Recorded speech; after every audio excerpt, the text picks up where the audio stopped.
Assalamualaikum warahmatullahi wabarakatuh. Nama saya Ulya Muhammad, NIM 1812101168, mahasiswa Pendidikan Agama Islam, Fakultas Tarbiyah Keguruan, UIN Sultan Maulana Hasanuddin Banten. Baik, di sini saya akan memaparkan atau menjelaskan tentang hakikat telaah kurikulum. Yang pertama, saya akan menjelaskan tentang pengertian telaah kurikulum. Sebenarnya apa sih telaah kurikulum itu?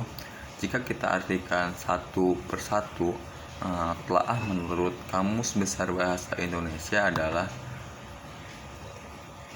penyelidikan, kajian, pemeriksaan, penelitian, dan maupun kurikulum dapat diartikan sebagai penafsiran. Namun demikian, secara umum ada kesamaan, yaitu kurikulum sebagai suatu program pembelajaran yang direncanakan dan dilaksanakan untuk mencapai sejumlah tujuan pendidikan tertentu. Awalnya, istilah kurikulum diartikan sebagai a running course yang berasal dari bahasa Latin. Lanjut, ada latar belakang telaah kurikulum. Pergerakan arus informasi di era globalisasi dewasa ini menuntut semua bidang kehidupan untuk menyesuaikan visi, misi, dan tujuan strateginya agar sesuai kebutuhan dan tidak ketinggalan zaman. Semua sistem kehidupan, baik mikro maupun makro, perlu mengadakan perubahan dan pembaharuan maupun pengembangan agar dapat mengimbangi kemajuan global. Tidak terkecuali sistem pendidikan. Sistem pendidikan nasional harus selalu dikembangkan agar dapat mengimbangi kebutuhan masyarakat, baik masyarakat lokal, regional maupun nasional. Salah satu komponen penting dalam sistem pendidikan adalah kurikulum. Yang selanjutnya ada tujuan telaah kurikulum. Apa sih itu tujuan telaah kurikulum?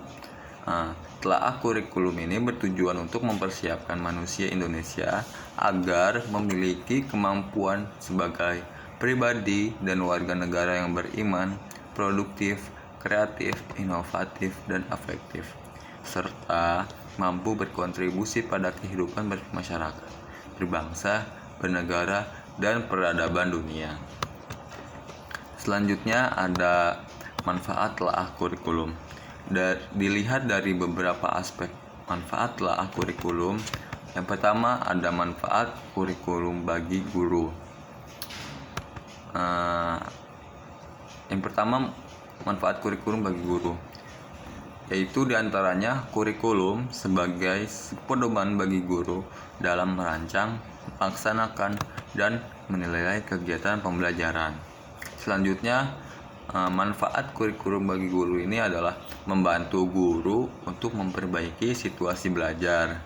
Selanjutnya ada membantu guru menunjang situasi belajar ke arah yang lebih baik, dan juga membantu guru dalam mengadakan evaluasi kemajuan kegiatan belajar mengajar. Dan yang terakhir ada memberikan pengertian dan pemahaman yang baik bagi guru untuk menjalankan tugas sebagai pengajar yang baik di kelas. Dan selanjutnya ada manfaat kurikulum bagi sekolah.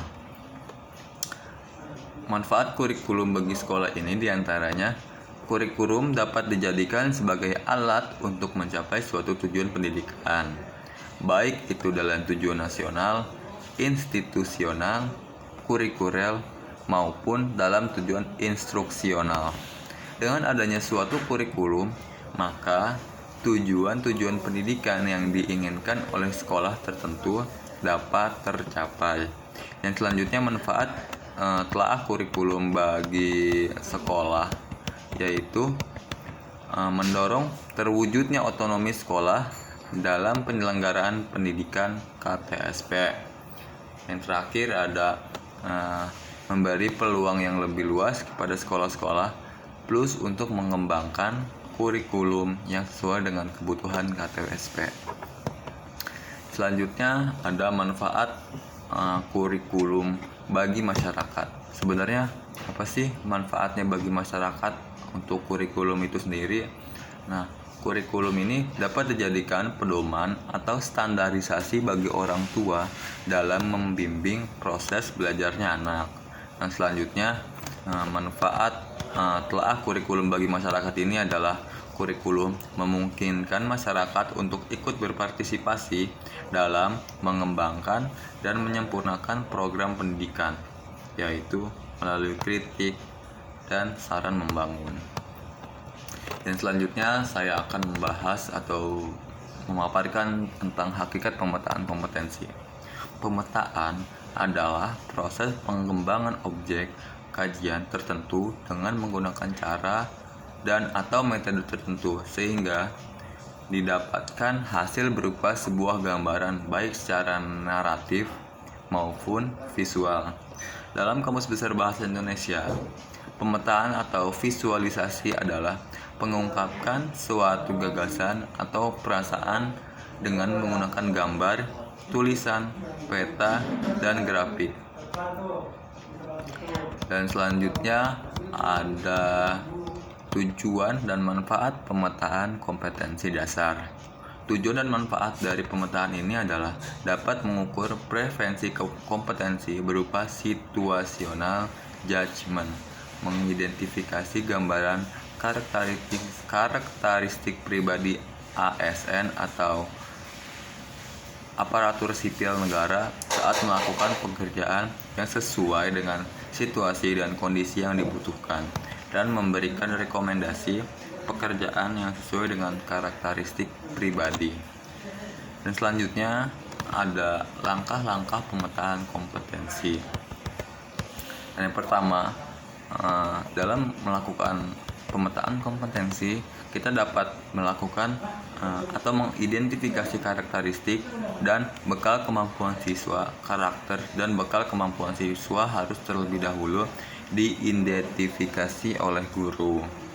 Hal ini dilakukan untuk menentukan garis batas antara perilaku yang tidak perlu dan perlu ditetapkan sebagai indikator keberhasilan siswa dalam menguasai kompetensi.